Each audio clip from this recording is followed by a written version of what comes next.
பூஞ்சோலை மாணவர்கள் அனைவருக்கும் வணக்கம்.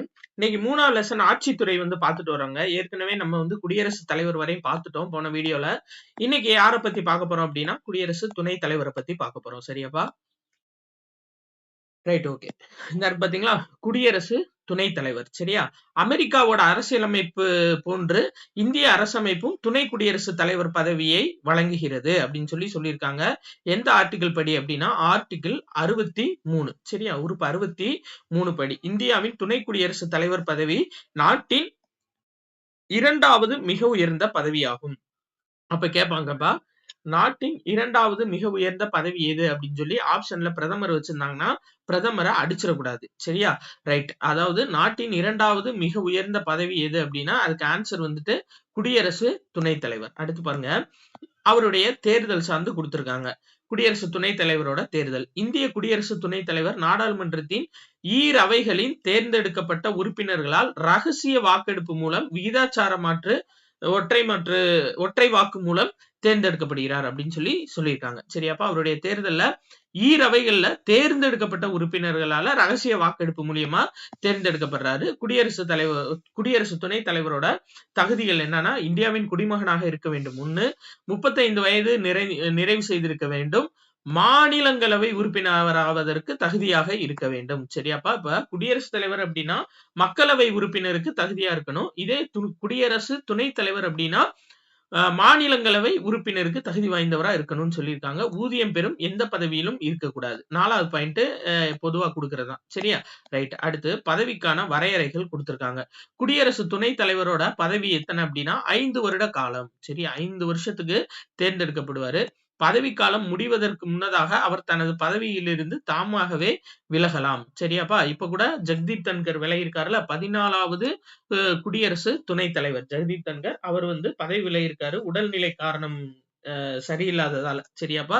ரைட். மாநிலங்களவை உறுப்பினர்களின் அறுதி பெரும்பான்மை ஆதரவோடு மக்களவை உறுப்பினரோடு அவருக்கு எதிராக தீர்மானம் நிறைவேற்றப்படுவதற்கு முன் அதாவது மாநிலங்களவை. சரியாப்பா? மாநிலங்களவை உறுப்பினர்கள் அறுதி பெரும்பான்மை ஆதரவோட மக்களவையோட ஒப்புதலோடு இவருக்கு எதிராக தீர்மானம் கொண்டு வந்தாங்க அப்படின்னா இவரை பதவியில இருந்து நீக்க முடியும். அப்ப பதவி நீக்க தீர்மானம், குடியரசு துணைத் தலைவரோட பதவி நீக்க தீர்மானத்தை ஃபர்ஸ்ட் யார் ஆரம்பிக்க முடியும் அப்படின்னா மாநிலங்களவை தான் ஆரம்பிக்க முடியும். ஏன்னா அவர் மாநிலங்களவையோட தலைவர். சரியா? இந்த தீர்மானத்துக்கு 14 நாட்களுக்கு முன்னாடியே அறிவிச்சிருக்கணும். சரியாப்பா? Right, okay. அடுத்தது பாருங்க, என்ன கொடுத்திருக்காங்கன்னா அவருடைய பொறுப்புகளும் பணிகளும் சொல்லி கொடுத்திருக்காங்க. மாநிலங்களவையின் அலுவல் வழி தலைவர், இதான் ரொம்ப ரொம்ப முக்கியம். சரியாப்பா? அப்படி சொல்லக்கூடிய ஆர்டிகல் 64. இந்த ஆர்டிகல் ரொம்ப ரொம்ப முக்கியம்பா. அதாவது குடியரசு துணைத் தலைவர் மாநிலங்களவையின் அலுவல் வழி தலைவரா இருக்காரு. சரியாப்பா? அவர் தான் என்னன்னா மாநிலங்களவையோட சபாநாயகர். சரியா? மாநிலங்களவையின் தலைவர் என்ற நிலையில் மட்டுமே இவர் ஊதியம் பெறுகிறார். இப்ப குடியரசுத் தலைவருக்கு குடியரசுத் தலைவர் ஊதியம் கொடுத்துருவாங்க. ஆனா குடியரசு துணைத் தலைவருக்குன்னு தனியா ஊதியம் இருக்கா அப்படின்னா கிடையாது. அவர் மாநிலங்களவையோட தலைவரா இருக்காருல்ல, அதுக்குரிய ஊதியம் தான் இவருக்கு கொடுப்பாங்களே ஒழிய இவர் பதவிக்குன்னு தனி ஊதியம் கிடையாது. சரியாப்பா? இது ரொம்ப முக்கியமான பாயிண்ட். அடுத்து பாருங்க, அதாவது இப்போ ஒரு குடியரசுத் தலைவர் பதவி நீக்கம் செய்யப்பட்டாலோ இல்ல அவர் வேற பதவி விலகினாலோ 6 மாத காலத்துக்கு, சரியாப்பா, 6 மாத காலத்துக்குள்ள இன்னொரு குடியரசு துணைத் தலைவர் தேர்ந்தெடுக்கணும். இல்ல இப்போ ஒருவேளை குடியரசுத் தலைவர் இல்ல அப்படின்னா குடியரசுத் தலைவருக்கான பதவி எல்லாத்தையுமே இவர் தான் வகிப்பாரு. எத்தனை காலத்துக்கு அப்படின்னா 6 மாத காலங்களுக்கு. சரியா? ரெண்டுமே 6 மாதம் தான் வரும். அதே மாதிரி நாடாளுமன்ற முடிவுகளின்படி அதே நேரத்தில் அவர் மாநிலங்களவை தலைவராக செயல்பட முடியாது. சரியாப்பா? இப்ப குடியரசுத் தலைவர் இல்லைன்னா அந்த வேலைக்கு குடியரசு துணைத் தலைவர் வந்துடுறாரு. சரியா? அப்ப ஏற்கனவே மாநிலங்களவையில இவர் தலைவரா இருக்காரா, அப்ப என்ன பண்ணுவாங்கன்னா அந்த பதவி ஆட்டோமேட்டிக்கா காலியாயிரும். இவர் குடியரசுத் தலைவர் பதவிக்கான சேலரி வாங்க ஆரம்பிச்சிருவாரு. மாநிலங்களவையோட தலைவர் பதவியை யார் ஏத்துக்குருவாங்கன்னா மாநிலங்களவை துணைத் தலைவர் ஏத்துக்குருவாரு. சரியாப்பா? உங்களுக்கு புரியுதுல? இப்போ குடியரசு துணைத் தலைவர் இருக்காரு, இவர் மாநிலங்களவையோட தலைவரா இருக்காரு. சரியாப்பா? இப்போ திடீர்னு பாத்தீங்கன்னா குடியரசுத் தலைவர் இல்ல. சரியா? குடியரசுத் தலைவர் ஏதோ ஒரு காரணத்துக்காக இல்ல அப்படின்னா இவர் பதவி கேன்சல் ஆயிடுச்சுனாவோ இல்ல ராஜினாமா பண்ணிட்டாலோ என்ன ஆகும்னா குடியரசு துணைத் தலைவர் குடியரசு தலைவர் பதவிக்கு வந்துருவார். 6 மாச காலத்துக்கு அவரு இருக்கலாம். சரியா? குடியரசுத் தலைவரா இருக்கலாம். சரியா? இப்ப ஏற்கனவே இவரு மாநிலங்களவைக்கு சம்பளம் வாங்கிட்டு இருக்காரு. அதுக்கான தலைவரா இருக்காரா? இப்ப என்ன ஆயிட்டாரு? குடியரசு துணைத் தலைவர் குடியரசுத் தலைவர் ஆயிட்டாரு. இப்ப இந்த இடம் எம்டியா இருக்கு. அப்ப இதை யாரு ஃபில்அப் பண்ணுவா அப்படின்னா மாநிலங்களவையோட துணைத் தலைவர் தான் இந்த இடத்த ஃபில்அப் பண்ணுவாங்க. அதுதான் அவங்க கொடுத்திருக்காங்க. சரியா? அடுத்தது பாருங்க. அடுத்து பிரதமர் மற்றும் அமைச்சர்கள் குழுப்பா. சரியா? எக்ஸாம் பாயிண்ட் ஆஃப் வியூல பார்த்தா மட்டும் போதும். நம்ம நிறைய வந்து வதவதன்னு படிக்க வேணாம். இதுல ஃபுல்லா கதை தான் இருக்கும். நம்ம எக்ஸாம் பாயிண்ட் ஆஃப் வியூல எது தேவையோ அது மட்டும் பார்த்துக்கலாம். சரியாப்பா? பிரதமர் என்பவர் சமமான அமைச்சர்களில் பிரதமர் என்பவர் சமமானவர்களில் அதாவது முதன்மையானவர்னு சொல்லி கொடுத்திருக்காங்க. சரியாப்பா? அமைச்சர்கள்லயே முதன்மையானவர் பிரதமர் அப்படின்னு சொல்லி கொடுத்திருப்பாங்க. வேற இதுல இம்பார்ட்டன்ட் பாயிண்ட் இல்ல. கீழே பார்த்து வந்துரும். சரியா? இந்த இருக்கு பாத்தீங்களா? இதுதான் பகுதி 4 52ல இருந்து 78 வரையிலான உறுப்புகள் ஒன்றிய ஆட்சித்துறையை பற்றி கூறுகின்றன. அப்ப இது ரொம்ப முக்கியம். சரியாப்பா? ஒன்றிய ஆட்சித்துறையை பற்றி கூறக்கூடிய பகுதி எதுனா பகுதி 4. சரியாப்பா? 52 முதல் 78 வரையிலான உறுப்புகள் ஒன்றிய ஆட்சித்துறையை பற்றி கூறுகின்றன அப்படின்னு சொல்லி கொடுத்திருக்காங்க. பிரிட்டிஷ் நாடாளுமன்ற ஆட்சி முறை அதாவது பிரதமரை அரசின் தலைவராக கொண்டுள்ள முறையை இந்திய அரசியலமைப்பு ஏற்றுக்கொண்டுள்ளது அப்படின்னு சொல்லி கொடுத்திருக்காங்க. ஆக்சுவலா இது பிரிட்டிஷ் நாடாளுமன்றத்தை வச்சு சொல்றதுனால அரசின் தலைவர்னு சொல்றாங்க. ஆக்சுவலா அரசாங்கத்தின் தலைவர் தான் பிரதமர். இது ரெண்டையும் கன்ஃபியூஸ் ஆயிடக்கூடாது. சரியாப்பா? ஃபர்ஸ்ட் நியமனம். பிரதமரோட நியமனம் 75வது உறுப்பு பிரதமரை குடியரசுத் தலைவர் நியமனம் செய்வதாக கூறுகிறது. அப்ப ஆர்டிகல் 75 என்ன சொல்லுது? அதான் ஃபர்ஸ்ட் நியமனம் செய்யுது. சரிங்களா? யார? பிரதமரை குடியரசுத் தலைவர் நியமனம் செய்வார்னு சொல்லக்கூடிய ஆர்டிகல் 75. சரியாப்பா? அடுத்து பாருங்க. பிரதமருக்கென குறிப்பிட்ட பதவிக்காலம் எதுவும் இல்லை. அதான் மெயினான பாயிண்ட். சரியா? பிரதமரோட பதவிக்காலம் எவ்வளவு? 5 வருஷம் அப்படின்னு சொல்லக்கூடாது. பிரதமருக்குன்னு குறிப்பிட்ட பதவிக்காலம் கிடையாதுப்பா. ஆனா எம்பி ஒரு மக்களவை எம்பியோட பதவிக்காலம் எவ்வளவுனா 5 ஆண்டுகள். சரியா? மாநிலங்களவையோட எம்பி பதவி காலம்னா 6 ஆண்டுகள். இவர் வந்து எம்பி தான். எல்லா எம்பிக்களும் சேர்ந்துதான் பிரதமர் வந்து செலக்ட் பண்ணிருக்காங்க. சரியாப்பா? அப்ப பிரதமருக்குன்னு ஒரு குறிப்பிட்ட பதவிக்காலம் கிடையாது.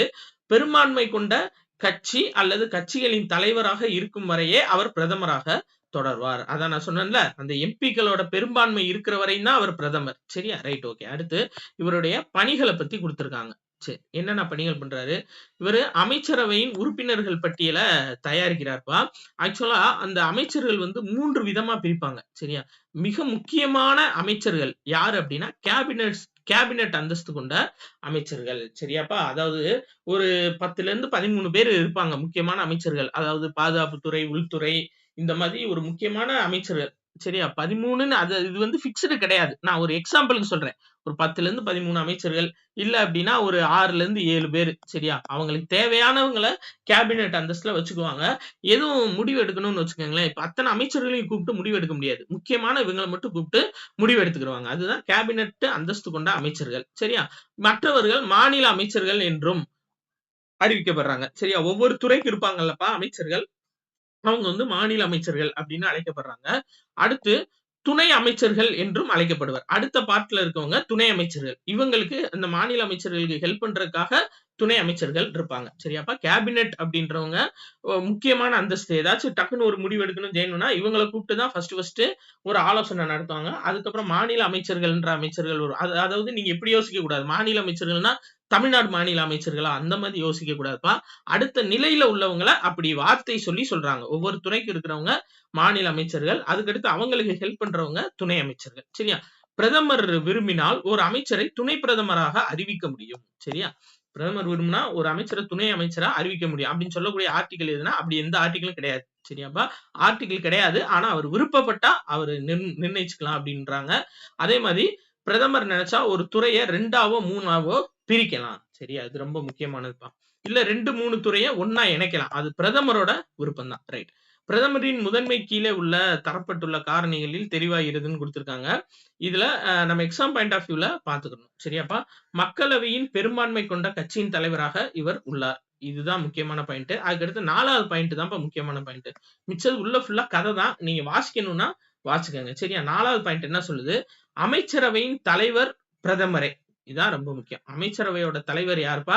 பிரதமர். அதன் கூட்டங்களை கூட்டவும் தலைமையேற்று நடத்துவதும் பல குழுக்களின் தலைவரும் பிரதமரே. சரியா? அதாவது டக்குன்னு ஏதாச்சும் ஒரு முடிவு எடுக்கணும்னா எல்லா அமைச்சரையும் வர சொல்லி கூட்டத்தை கூட்டுறது இல்ல எல்லா நிறைய குழுக்கள் அமைச்சாங்கன்னா அதோட தலைவர் வந்து பிரதமர் தான் அப்படின்னு சொல்லி சொல்றாங்க. அதே மாதிரி அமைச்சர்களும் அமைச்சர்களுக்கும் குடியரசுத் தலைவருக்கும் இடையில் தொடர்பு பாலமாக இருப்பவர் பிரதமர். இது முக்கியமான பாயிண்ட். சரியாப்பா? அமைச்சருக்கும் குடியரசுத் தலைவருக்கும் தொடர்பு பாலமா இருக்கிறவர் யாரு அப்படின்னா பிரதமர் தான். Right, okay. அடுத்தது பார்க்கலாம். ரைட், பொருள் சொல்லி கொடுத்திருக்காங்க. நடைமுறையில் அரசின் தலைவராகவும் உண்மையான நிர்வாக தலைவராகவும் இருக்கிறபடியால் அப்படின்னு சொல்லி கொடுத்திருக்காங்க. ஆக்சுவலா அரசாங்கத்தின் தலைவர் தான்ப்பா பிரதமர். அரசின் தலைவர் யாருன்னா குடியரசுத் தலைவர். இவங்க எதை சொல்றாங்க அப்படின்னா இந்த நடைமுறையில இருக்க அரசு. சரியா? இப்ப நடைமுறையில இயங்கிட்டு இருக்க அரசு அப்படின்ற கான்செப்டுக்கு கீழே அவங்க சொல்றாங்க, வேற ஒண்ணும் கிடையாது. சரியா? Right, okay. அடுத்து பாருங்க, பிரதமருக்கு உதவியாக பிரதமர் அலுவலகம் உள்ளதுப்பா. PMOன்னு சொல்லுவாங்க, பிரைம் மினிஸ்டர் ஆபீஸ். ரொம்ப ரொம்ப முக்கியம். பிரதமருக்கு உதவியா இருக்கக்கூடிய அலுவலகம் எதுனா பிரைம் மினிஸ்டர் ஆபீஸ். பிரதமர் அலுவலகம் செயலக உதவிகளையும் ஆலோசனைகளையும் பிரதமருக்கு வழங்குகிறது. சரியா? அதாவது அவர் ஏதாச்சும் ஒரு நடவடிக்கை எடுக்கணும்னா ஆபீஸ் வேணும்லப்பா. அந்த ஆபீஸ்ல தான் அவரோட டாக்குமெண்ட் எல்லாத்தையும் பராமரிக்கிறது, அவருக்கு சொல்ற திட்டங்களை நிறைவேற்றுறது. அது வந்து PMOன்னு சொல்லுவாங்க, பிரைம் மினிஸ்டர் ஆபீஸ். சரியா? பிரதமர் அலுவலகம் அரசமைப்பால் குறிப்பிடப்படாத ஒரு அதிகார மையம். அதான் அரசமைப்புல எந்த ஆர்டிகிளும் பிரதமர் அலுவலகத்துன்னு கொடுக்கல. ஆனா இது ஒரு மிகப்பெரிய அதிகார மையம்னு சொல்றாங்க. 1947 இது உருவாக்கப்பட்டிருக்கு. 1997 வரையும் இது PMSன்னு சொல்லியிருக்காங்க. சரிங்களா? அதுக்கப்புறம் தான் PMOவா வந்து இது மாறி இருக்கு. சரியா? பிரைம் மினிஸ்டர் செக்ரட்டரியேட் PMS அப்படின்னு 97 வரை இருந்தது. 97க்கு அப்புறம் PMO பிரைம் மினிஸ்டர் ஆபீஸ்ன்னு சொல்லி மாறி இருக்கு. அடுத்து பாருங்க, மத்திய அமைச்சர்கள் குழு கொடுத்திருக்காங்க. சரியா? மத்திய அமைச்சர்கள் குழு சொல்லக்கூடிய ஆர்டிகல் என்னன்னா 74 உறுப்பின்படி குடியரசுத் தலைவருக்கு உதவவும் ஆலோசனை வழங்கவும் பிரதம அமைச்சரை தலைவராக கொண்ட ஒரு அமைச்சர் குழு இருக்கும் அப்படின்னு சொல்லியிருக்காங்க. சரியாப்பா?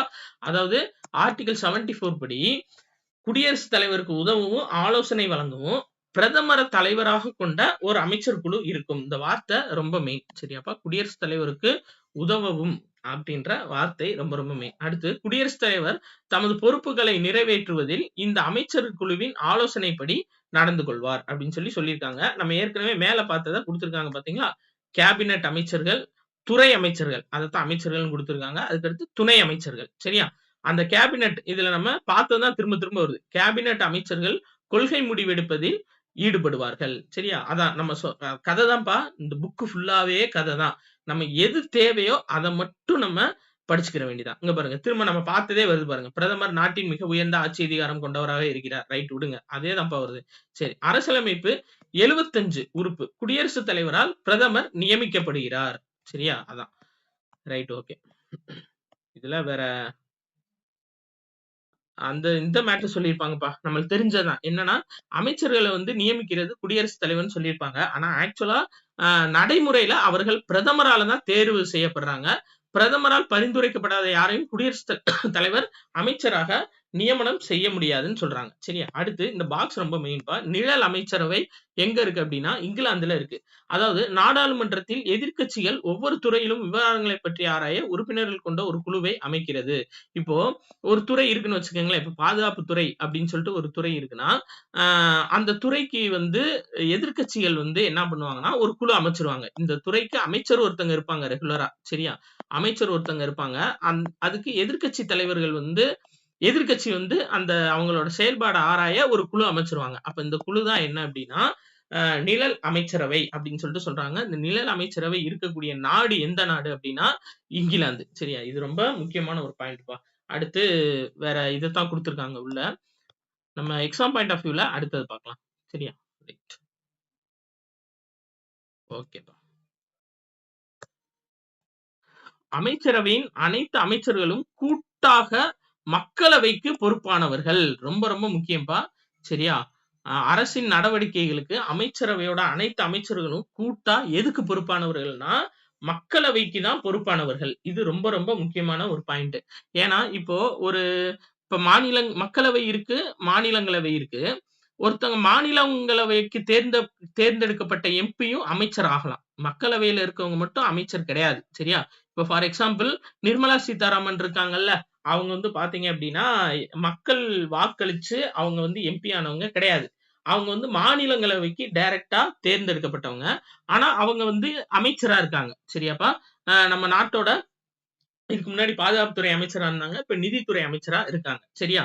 ஆனா இவங்க மாநிலங்களவைக்கு தானே தேர்ந்தெடுக்கப்பட்டிருக்காங்க. அப்ப மாநிலங்களவைக்கு தான் பொறுப்பானவங்க. மக்களவை கேட்கறதுக்கு பதில் சொல்ல தேவையில்லன்னு கிடையாது. ஒருவேளை அவங்க அமைச்சர் ஆயிட்டாங்கன்னா, இவங்க மக்களவைக்கு தான் பொறுப்புடையவங்க. ஏன் அப்படின்னா, மக்களவை தான் மக்களால் தேர்ந்தெடுக்கப்பட்ட பிரதிநிதிகள் அதிகமா இருக்காங்க. சோ மக்களவையில என்ன கொஸ்டின் கேட்டாலும் அதுக்கு கட்டாயம் வந்து பதில் தெரிவிக்க வேண்டியது ஒரு அமைச்சரோட கடமை. அதத்தான் அவங்க சொல்லியிருக்காங்க. சரியாப்பா? மக்களவைக்கு பொறுப்பானவர்கள் அமைச்சர்கள் எல்லாமே. அதே மாதிரி அவங்களுக்குள்ள எது பிரச்சனை வந்தாலும் அதை வெளிப்படையா வெளிக்காட்டக்கூடாது. எல்லா அமைச்சர்களும் ஒருமித்து ஒரு அரச வந்து ஆதரிக்கணும் அப்படின்னு சொல்லியிருப்பாங்க. சரியா? Right, okay. அடுத்து கேபினெட் அமைச்சர்களை பத்தி சொல்லியிருப்பாங்கப்பா. அதான் ஒன்றிய அமைச்சர்கள் குழு அப்படின்னு சொல்லியிருக்காங்க. இந்த கேபினெட் அமைச்சர்களை பத்தி இங்க கொடுத்திருப்பாங்க. அமைச்சர் குழுவின் செயல்பாடுகள். இதுல மெயினா 4வது பாயிண்ட், 5வது பாயிண்ட் தான்ப்பா நமக்கு முக்கியம். மிச்சம்லாம் குடுத்திருப்பாங்க. இது அனைத்து முக்கிய சட்ட, நிதி மற்றும் வெளியுறவு விவகாரங்களை கையாளுகிறது. அதத்தான் குடுத்திருப்பாங்க. நம்மளுக்கு 4வது பாயிண்ட் ரொம்ப முக்கியம். என்னன்னா, நாடாளுமன்றம் நடைபெறாத பொழுது அவசர சட்டங்களை பிறப்பிக்க குடியரசுத் தலைவருக்கு பரிந்துரை செய்கிறது. அமைச்சரவை குழு என்னப்பா பண்ணுது? அதாவது முக்கியமா அந்த கேபினெட் அமைச்சர்கள் என்ன பண்றாங்கன்னா, நாடாளுமன்றம் நடைபெறாத பொழுது ஒரு அவசர சட்டம் வேணும் அப்படின்னா, அந்த அவசர சட்டம் கட்டாயம் நீங்க குடுக்கணும் அப்படின்னு சொல்லி குடியரசுத் தலைவருக்கு பரிந்துரை செய்யுது. அடுத்து, இது விசாரணை குழுக்களை நியமிக்கிறது மற்றும் துறைகளுக்கு இடையான சிக்கல்களை தீர்த்து வைக்கிறது. இது 2ம் முக்கியமான பாயிண்ட். அமைச்சரவை குழு சார்ந்து. சரியாப்பா? அதே மாதிரி நெருக்கடி நிலை பிரகடனம் செய்யவும், மக்களவையை கலைத்து விடவும் அதே தான் குடுத்திருக்காங்க. குடியரசுத் தலைவருக்கு பரிந்துரை செய்கிறது. சரி, ரைட், ஓகே. நம்ம எக்ஸாம் பாயிண்ட் ஆஃப் வியூல மட்டும் பாத்துக்கிறோம்ப்பா. நிறைய படிக்க வேணாம். நான் அண்டர்லைன் பண்றது மட்டும் நீங்க நோட்ஸ் எடுத்துக்கங்க. சரியா? வேற எது உள்ள நிறைய குடுத்திருப்பாங்க. பட் நம்மளுக்கு அண்டர்லைன் பண்ணது மட்டும் இருந்தா போதும். சரி. அமைச்சரவை குழு செயலர். யாருப்பா அவரு? சரி. அமைச்சரவை குழுவில் உள்ள ஒவ்வொரு அமைச்சருக்கும் உதவி செய்ய ஒரு செயலர் இருப்பார். சரியா? அதாவது இப்போ ஒரு டிபார்ட்மெண்ட் மறுபடியும் ஏதாச்சும் ஒரு துறை எடுத்துக்கிறோம்ப்பா. இப்போ கல்வித்துறைன்னு ஒரு துறை இருக்கு. சரியா? முதலமைச்சர் கீழ நிறைய துறை வருது. கல்வித்துறை, பால்வளத்துறை, மீன்வளத்துறை நிறைய துறை இருக்கா? சரி. இப்ப கல்வித்துறைக்கு அமைச்சர் ஒருத்தர் இருக்காரு. சரியா? அமைச்சர் ஒருத்தர் இருக்காரு. சரி. இந்த அமைச்சர் வந்து ஒரு முடிவு எடுத்துருவாரு. இத செய்யுங்க அப்படின்னு சொல்லிருவாரு. அப்ப அந்த அமைச்சர் எடுத்த முடிவ வந்து யாருப்பா செயலாற்றுறது? இத செய்யணும்ல. ஒருத்தங்க நடவடிக்கை எடுக்கணும்ல. யார் எடுக்கிறதுனா, அவர்தான் அமைச்சரவை குழு செயலாளர். ஒரு ஐஏஎஸ் பிரிவு அதிகாரியா இவரு இருப்பார். சரியாப்பா? இவர்ட்ட சொல்லிருவாங்க. இவர்தான் எல்லாத்தையுமே கீழ இருக்க ஆபீசர்ஸ வச்சு செயல்படுத்துவாங்க. அதே மாதிரி ஒவ்வொரு துறைக்கும் பால்வளத்துறைனா அதுக்கு அமைச்சர் இருப்பாரு. அதுக்கு ஒரு குழு செயலாளர் இருப்பாரு. மீன்வளத்துறைனா அதுக்கு ஒரு அமைச்சர் இருப்பாரு. அதுக்கு ஒரு குழு செயலாளர் இருப்பாரு. அதத்தான் இவங்க சொல்லியிருக்காங்க. அமைச்சரவை குழுவில் உள்ள ஒவ்வொரு அமைச்சருக்கும் உதவி செய்ய ஒரு செயலர் இருப்பார். சரியா? அடுத்து பாருங்க. முதன்மை செயலருக்கு, அதாவது இதுல முதன்மை, அதாவது முதன்மை இடம் யாருக்கு குடுக்கப்பட்டிருக்கு அப்படின்னா, முதன்மை செயலாளருக்கு குடுக்கப்பட்டிருக்குப்பா. சரியா? இப்போ அமைச்சர் இருக்காரா? எல்லா டிபார்ட்மெண்டோட அமைச்சர் இருக்காரு. அந்த அமைச்சர்களுக்கு ஹெட் யாரு? முதலமைச்சர். சரியா? ரைட். இப்ப இந்த அமைச்சர்கள் ஃபுல்லா அவங்களோட ரிப்போர்ட்ட முதலமைச்சர் கிட்ட குடுத்துருவாங்க. இப்ப நான் சொன்னேன்ல, கீழ இருக்க ஐஏஎஸ் அதிகாரிகள், அதாவது இந்த குழு செயலாளர்கள்லாம் இருக்காங்கல்ல, இவங்களுக்கு ஒரு ஹெட் இருக்கணும்லப்பா. அப்பதானே இவங்க போய் ரிப்போர்ட் பண்ண முடியும். அந்த ஹெட் தான் யாரு அப்படின்னு சொல்லி பாத்தீங்க அப்படின்னா, முதன்மை செயலர் அப்படின்னு சொல்லுவாங்க. சரியா? அமைச்சருக்கு ஹெல்ப் பண்ண இருக்கவங்க குழு செயலர். இவங்க எல்லாம் அவங்க ரிப்போர்ட்ட யார்கிட்ட குடுப்பாங்க அப்படின்னா, முதன்மை செயலருக்கு அவங்களோட ரிப்போர்ட்ட குடுப்பாங்க. அதத்தான் அவங்க சொல்லியிருக்காங்க. சரியாப்பா? Right, okay. இதுதான் மத்திய அமைச்சர் செயலகத்தின் இணை செயலர்களை நியமிக்கும் அப்படின்னு சொல்லியிருக்காங்க. Right, okay. அடுத்து பாருங்க. ஒவ்வொரு வருஷமும் தலைமைச் செயலர்களோட மாநாடு நடக்கும். சரியா? இப்போ ஒவ்வொரு மாநிலத்துக்கும் ஒரு தலைமைச் செயலர் இருப்பாங்க. சரியா? தமிழ்நாடுக்கு, கர்நாடகாக்கு. சோ அது எல்லாத்துக்குமே முதன்மை செயலர் இருக்கார்ல, இப்ப நான் சொன்னேன்ல, அவர்தான் வந்து தலைமை தாங்கி நடத்துவார். வருஷம் நடைபெற மாநாட்டுல. அதே மாதிரி நிர்வாக பணியினரும் அரசியல் அமைப்புகளுக்கு இடையில் தொடர்பாக செயல்படுவரும் முதன்மை செயலர். சொல்லிட்டாங்களாப்பா? அப்போ என்னென்ன சொல்லியிருக்காங்க? நிர்வாக பிரிவுனா யாருப்பா? இவங்க தான். நான் சொன்னேன்ல, அந்த ஒவ்வொரு டிபார்ட்மெண்ட்டுக்கும் ஒரு ஐஏஎஸ் பிரிவு அதிகாரி இருப்பாங்கன்னு சொன்னேன்லப்பா. அவங்க தான் யாரு அப்படின்னா நிர்வாக பிரிவினர். சோ அமைச்சர் இருக்காங்கல்ல, அவங்க தான் யாரு அப்படின்னா அரசியல் பிரிவினர். அப்போ இவங்க 2 பேத்துக்கும் ஒரு தொடர்பு பாலமா செயல்படுறது யாரு அப்படின்னா முதன்மை செயலர். ரைட்டாப்பா? ரைட். புரிஞ்சிருக்கும்னு நினைக்கிறேன். சப்போஸ் புரியாட்டி நீங்க கமெண்ட்ல சொல்லுங்க. நான் உங்களுக்கு மேற்கொண்டு இன்னொரு தடவை கூட நான் எக்ஸ்பிளைன் பண்ணிடுறேன்ப்பா. சரியா? Right, okay. அடுத்து பாருங்க. ஆட்சித்துறை மாநிலங்கள் சார்ந்து கொடுத்திருக்காங்க. சோ 4 படி 153 முதல் 167 வரையிலான உறுப்புகள் மாநில நிர்வாகத்தை குறிப்பிடுகின்றன. 5ன்னு வந்திருக்கணும். மாத்தி குடுத்துட்டாங்க. சரியாப்பா? Right, okay. 153 to 167. சரியா? பிரிவு 5. ஃபர்ஸ்ட் ஆளுநரை பத்தி சொல்றாங்கப்பா. சரியா? ஆளுநர் அரசமைப்போட 153வது உறுப்பு ஒரு மாநிலத்துக்கு ஒரு ஆளுநர் இருப்பாரு அப்படின்னு சொல்லி சொல்லுது.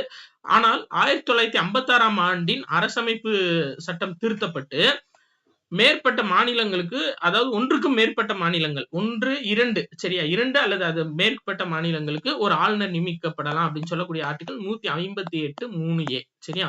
153 என்னப்பா சொல்லுது? ஒரு மாநிலத்துக்கு ஒரு ஆளுநர் கட்டாயம் இருக்கணும் அப்படின்னு சொல்லி சொல்லுது. ஆனா 158(3)A என்ன சொல்லுது அப்படின்னா 1956 அரசமைப்பு சட்ட திருத்தப்படி 2க்கும் மேற்பட்ட மாநிலங்களுக்கு 2 அல்லது அதற்கு மேற்பட்ட மாநிலங்களுக்கு ஒரு ஆளுநரை வந்து நியமிக்க முடியும் அப்படின்னு சொல்லி சொல்லுது. சரி, ரைட், ஓகேப்பா. வேற பதவி மற்றும் காலம் இத கொடுத்திருக்காங்க பாத்தீங்களா? ஆளுநரின் பதவி காலம் எத்தனை ஆண்டுகள்னா 5 ஆண்டுகள் ஆகும். அதோட உறுப்பு 156. ஆர்டிகல் 156 தான் இது சொல்லுது. அவரு குடியரசுத் தலைவரால் அதாவது பதவி நீக்கப்படலாம். எப்பனாலும் குடியரசுத் தலைவரால ஒரு ஆளுநர் வந்து பதவி நீக்கப்படலாம். குடியரசுத் தலைவர் ஒரு மாநிலத்தில் இருந்து மற்றொரு மாநிலத்திற்கு மாற்றப்படலாம். சரியா? 2மே நடக்கலாம். நாடாளுமன்றத்தால் நிர்ணயிக்கப்பட்ட ஊதியத்தை ஆளுநர் பெறுகிறார். இதான் மெயின். சரியாப்பா? ஆளுநரை நியமிக்கிறது யாரு அப்படின்னு சொல்லி பாத்தீங்கன்னா குடியரசுத் தலைவர். ஆனா ஆளுநருக்கு சம்பளம் கொடுக்கிறது யாருப்பா? ஆளுநருக்கு சம்பளம் கொடுக்கிறது மாநிலங்கள் தான். எந்த மாநிலங்கள்ல இருக்காரோ அந்த மாநிலங்கள் தான் ஆளுநருக்கு சம்பளம் கொடுக்கும். சரியா? அதத்தான் சொல்லியிருக்காங்க. நாடாளுமன்றத்தால் நிர்ணயிக்கப்பட்ட ஊதியத்தை ஆளுநர் பெறுகிறார். நாடாளுமன்றம் ஊதியம் நிர்ணயிச்சிருவாங்க. சரியா? ஆளுநருக்கு இவ்வளவு சம்பளம் கொடுக்கணும்னு. அதுக்கான சம்பளம் கொடுக்கிறது யாரு அப்படின்னா அந்தந்த மாநிலங்கள் தான் கொடுப்பாங்க. சரியாப்பா? ஆனா என்ன பண்ணுவாரு? மாநிலங்கள் கிட்ட சம்பளம் வாங்கி மாநிலங்களுக்கே கையெழுத்து போடாம இருப்பார். இதான் நடக்குது. சரியா? Right, okay. அது அரசியல். அதுக்குள்ள போக வேணாம். அடுத்தது பார்ப்போம். வேற ஆளுநரோட அதிகாரங்கள் மற்றும் பணிகள்ப்பா. இது நிறைய கொடுத்திருப்பாங்க. இதுல நம்ம எக்ஸாம் பாயிண்ட் ஆஃப் வியூல மட்டும் நம்ம பாத்துக்கலாம். சரியா? இதை வேணா நீங்க நோட்ஸ் சின்னதா எடுத்து வச்சுக்கோங்க. நான் எக்ஸாம் பாயிண்ட் ஆஃப் வியூல நான் சொல்றேன். ஆளுநர் மாநில அரசின் நிர்வாக தலைவராக இருக்கிறார். 153வது உறுப்பின்படி, அதாவது நேரடியாகவோ அல்லது அவருக்கு கீழ் உள்ளவர்கள் மூலியமாகவோ அவர் வந்து அவரோட இதை வந்து செயல்படுத்துறாரு. சோ ஆர்டிகல் 154 பத்தி சொல்லியிருக்காங்க. சரி, வேற இந்த 3வது பாயிண்ட் முக்கியம் என்னன்னா மாநில அரசின் தலைமை வழக்குரைஞர், மாநில பொதுப்பணி ஆணையத்தின் தலைவர் மற்றும் உறுப்பினர்கள், துணை சார்பு நீதிமன்றங்களின் நீதிபதிகள் பதவி உயர்வு போன்றவற்றை ஆளுநர் தீர்மானிக்கிறார். இப்ப என்னன்னா டிஎன்பிஎஸ்சியோட தலைவரை இவர் நியமனம் பண்ணிடுவார்ப்பா. ஆளுநரால நியமனம் பண்ண முடியும். ஆனா டிஎன்பிஎஸ்சி தலைவரை பதவி நீக்கம் செய்யறது யாருன்னா குடியரசுத் தலைவர். அதுதான் ரொம்ப ரொம்ப ரொம்ப மெயின். சரியா? ஏன்னா நம்ம 3rd டெஸ்ட்லயே வந்து நம்ம இதுக்கான எக்ஸ்பிளனேஷன் நம்ம கொடுத்துட்டோம். இதை ஞாபகம் வச்சுக்கோங்க. இப்போ மாநில பணியாளர் தேர்வாணையத்தோட தலைவரை நியமிச்சிருவாரு. ஆனா பதவி நீக்கம் செய்யறதுக்கு ஒரு அதிகாரம் கிடையாது. குடியரசு துணைத் தலைவருக்கு தான் அதிகாரம் இருக்கு. சரியா? அடுத்து ஆளுநர் சட்டமன்றத்தின் ஒரு பகுதின்னு சொல்லக்கூடிய ஆர்டிகல் 168. இது ரொம்ப முக்கியம். சரியா? ஆளுநர் சட்டமன்றத்தோட ஒரு பகுதி அப்படின்னு சொல்லக்கூடிய ஆர்டிகல் 168 மறந்துடாதீங்க. சரியா? வேற இது ஃபுல்லா கதை தான்ப்பா. ஆளுநர் சட்டமன்றத்துக்கு கூட்டத்தை கூட்டவும், முடித்து வைக்கவும், ஒத்தி வைக்கவும், கலைத்து விடவும் அதிகாரம் படைத்தவர் எல்லாம் சொல்லியிருப்பாங்க. நம்மளுக்கு எக்ஸாம் பாயிண்ட் ஆஃப் வியூல பார்த்தா போதும். ஆர்டிகல் 213 கீழ் இதான் மெயின். சட்டமன்றம் அமர்வில் இல்லாத காலங்களில் ஆளுநர் அவசர சட்டங்களை பிறப்பிக்கலாம். இப்ப 123 அப்படின்னா குடியரசுத் தலைவர் அவசர சட்டத்தை பிறப்பிக்கிறது. இது அப்படியே திருப்பி போட்டு 213 அப்படின்னா இது வந்து ஆளுநர் அவசர சட்டத்தை பிறப்பிக்கிறது. சரியாப்பா? அப்ப 312 இது எதை பத்தி சொல்றது? யூபிஎஸ்சியை பத்தி சொல்றது. 312. சரியா? ரைட். இது 3 கன்ஃபியூஸ் பண்ணிடக்கூடாது. சோ 213ன்றது சட்டமன்ற அமர்வில் இல்லாத காலங்களில் ஆளுநர் அவசர சட்டத்தை பிறப்பிக்கலாம் அப்படின்னு சொல்லியிருக்காங்க. அடுத்து நிதி அதிகாரங்கள்ல 2 பாயிண்ட் முக்கியம். ஆளுநர் பரிந்துரையின்றி மானியங்களுக்கான கோரிக்கை எதுவும் கோரப்பட முடியாது. ஆளுநரோட பரிந்துரைப்படிதான் மானியங்களுக்கான கோரிக்கை கோரப்பட முடியும். சரியா? மாநிலங்களுக்கு ஒதுக்கு நிதியின் பாதுகாவலர் யாரு அப்படின்னா ஆளுநர்ப்பா. ரொம்ப முக்கியம். சரியா? ஒரு மாநிலத்தின் ஒதுக்கு நிதியின் பாதுகாவலர் யார் அப்படின்னு சொல்லி கேட்டாங்கன்னா ஆளுநர். அடுத்து நீதித்துறை அதிகாரங்கள். சரியா? நீதித்துறை அதிகாரங்களை பொறுத்தவரை மாவட்ட நீதிமன்றங்கள், மாவட்ட கிளை நீதிமன்றங்கள் உள்ளிட்ட சார்பு நீதிமன்றங்களின் பதவிகள், நியமனங்கள், பதவி உயர்வுகள் இது எல்லாத்தையும் தீர்மானிக்கிறது ஆளுநர் தான். உயர்நீதிமன்றத்தின் நீதிபதிகள் நியமனம் செய்யும் போது அவர் இந்தியாவின் குடியரசுத் தலைவரால் கலந்து ஆலோசிக்கப்படலாம். இப்போ சென்னை உயர்நீதிமன்ற நீதிபதியா ஒருத்தரை நியமிக்க போறாங்க அப்படின்னா குடியரசுத் தலைவர் கூப்பிட்டு இவர் ஆலோசனை பண்ணிக்கலாம். சரியா? ஆனா நியமிக்கிறது யாருன்னா குடியரசுத் தலைவர் தான். பதவி பிரமாணம் செஞ்சு வைக்கிறது ஆளுநர். சரியாப்பா? ஒரு உயர்நீதிமன்ற நீதிபதியும் உயர்நீதிமன்ற தலைமை நீதிபதியும் நியமனம் செய்யறது குடியரசுத் தலைவர். அதை வந்து இது பண்றது. சரியா? அதை வந்து அவங்களுக்கு பதவி பிரமாணம் பண்ணி வைக்கிறது ஆளுநர். சரியாப்பா? ரைட். வேற விருப்ப அதிகாரங்கள் இதெல்லாம் கதை தான்ப்பா. சரியா? இதுல நம்ம எக்ஸாம் பாயிண்ட் ஆஃப் வியூல எல்லாமே பார்த்தாச்சு. இப்ப புக் பேக் பார்த்துடலாம். இந்தியாவின் குடியரசுத் தலைவர் அரசின் அரசமைப்பு தலைவர். சரியா? எவ்வாறு இந்தியாவின் குடியரசுத் தலைவர் தனது பதவிக்காலம் முடிவதற்கு முன்பு தன் அலுவலகத்திலிருந்து நீக்கப்படலாம் அப்படின்னா நாடாளுமன்றம் 2 அவைகளில் கண்டன தீர்மானம் நிறைவேற்றுவதன் மூலம். சரியா? அடுத்தது 3வது குடியரசுத் தலைவர் மரணத்தின் போது குடியரசு துணைத் தலைவர் எவ்வளவு காலம் குடியரசுத் தலைவர் பதவி வகிக்கலாம் அப்படின்னா அதிகபட்சம் 6 மாதங்கள். நம்ம உள்ள பார்த்தோம்ல அதுதான். குடியரசு துணைத் தலைவரின் தேர்தல் தொடர்பாக யார் முடிவு செய்கிறார்கள்? நாடாளுமன்றம். ரொம்ப முக்கியமா. சரியா? குடியரசு துணைத் தலைவர் தேர்தல் சார்பா முடிவு செய்யறது யாரு அப்படின்னா நாடாளுமன்றம். கேபினட் அமைச்சரவையில் உள்ள எந்த அமைச்சர்கள் உறுப்பினர்களாக உள்ளனர் அப்படின்னா கேபினட் தகுதியுள்ள அமைச்சர்கள். அவ்வளவுதான். அடுத்து குடியரசுத் தலைவர் பிரதமர் குழு அதாவது குடியரசுத் தலைவருக்கும் அமைச்சர் குழுவிற்கும் இடையேயான தகவல் தொடர்பு பாலமாக இருப்பவர் யாருன்னா பிரதமர். சரியாப்பா? அதான் ஆர்டிகல் 74 என்ன சொல்லும்? குடியரசுத் தலைவருக்கு உதவிட அமைச்சரவை குழு ஒண்ணு வேணும் அப்படின்னு சொல்லியிருக்கோம். அடுத்தது பாருங்க. மக்களவையில் எத்தனை உறுப்பினர்கள் உள்ளனர்? 545. பாதுகாப்பு படைகளின் தலைமை அதிகாரி யார் அப்படின்னா இந்திய குடியரசுத் தலைவர். மாநிலங்களவையை தலைமை வகித்து நடத்துபவர் யார் அப்படின்னா குடியரசு துணைத் தலைவர். நம்ம பார்த்தலப்பா. அதாவது மாநிலங்களவைக்கு தலைமை தாங்க நடத்துபவர் யாருன்னா குடியரசு துணைத் தலைவர். அதுக்குதான் அவர் சம்பளம் வாங்குவாரு. குடியரசு துணைத் தலைவருக்குன்னு தனியா ஒரு சம்பளம் கிடையாது. அவர் மாநிலங்களவை தலைவரா இருக்கிறது தான் அவருக்கு சம்பளம். சரியாப்பா? ஆர்டிகல் 64 என்னன்னா மாநிலங்களவையின் அலுவல்வழி தலைவராக குடியரசு துணைத் தலைவர் செயல்படுவார் அப்படின்னு சொல்றது. சரியா? அடுத்து பாருங்க. மாநிலங்களவையின் மொத்த உறுப்பினர்கள் 250 பேர். இந்திய அரசமைப்பின் கீழ் மக்களவையின் நிலை வந்து ஒரு உயர்ந்த நிலை. சரியாப்பா? மாநிலங்களவையோட மக்களவைக்கு தான் பவர் அதிகம். ஏன்னா மக்களால் தேர்ந்தெடுக்கப்பட்டவங்க. அடுத்து பின்வரும் அவசர நிலைகளில் இதுவரை எது அறிவிக்கப்படவில்லை அப்படின்னா நிதி நெருக்கடி இன்ன வரையும் அறிவிக்கப்படல. ஆர்டிகல் 360. அடுத்து இந்திய குடியரசுத் தலைவர் யாரை மாநிலங்களவையின் உறுப்பினராக தேர்வு செய்கிறார்னா ஆப்ஷன் டி கலை, இலக்கியம், சமூக சேவை போன்றவற்றில் சிறந்து விளங்குபவர்களை. அடுத்து பிரதமர் எதன் தலைவர் அப்படின்னா அரசாங்கத்தின் தலைவர். அதான் மெயின். குடியரசுத் தலைவர் வந்து அரசின் தலைவர். அடுத்து அமைச்சரவை உறுப்பினர்கள் எங்கு கூட்டாக பொறுப்பேற்கிறார்கள்? நான் சொன்னேன்லப்பா மக்களவைப்பா. இது ரொம்ப ரொம்ப முக்கியமான கொஸ்டின்பா. ஞாபகம் வச்சுக்கோங்க. சரியா? மக்களவை மற்றும் மாநிலங்களவைன்னு அடிச்சிடக்கூடாது. மக்களவை தான் கரெக்டான ஆன்சர். அமைச்சரவையின் உறுப்பினர்கள் எங்கு கூட்டாக பொறுப்பேற்கிறார்கள் அப்படின்னா மக்களவை அப்படின்றதான் கரெக்ட். இதோட தேர்ட் லெசன் வந்து ஃபுல் அண்ட் ஃபுல் முடிஞ்சிருச்சுப்பா. அடுத்த இதுல வந்து நம்ம 4th லெசன் வந்து ஆரம்பிச்சிடலாம். 6 பாடங்கள் வந்து நம்மளுக்கு ரொம்ப ரொம்ப முக்கியம். சிலபஸ்ல இருக்கப்படி நம்ம படிச்சு வச்சுக்கணும். 12th polity. சரியா? முக்கியமா குரூப் 2க்கு கட்டாயம் அதுல இருந்து கேட்பாங்க. நன்றி.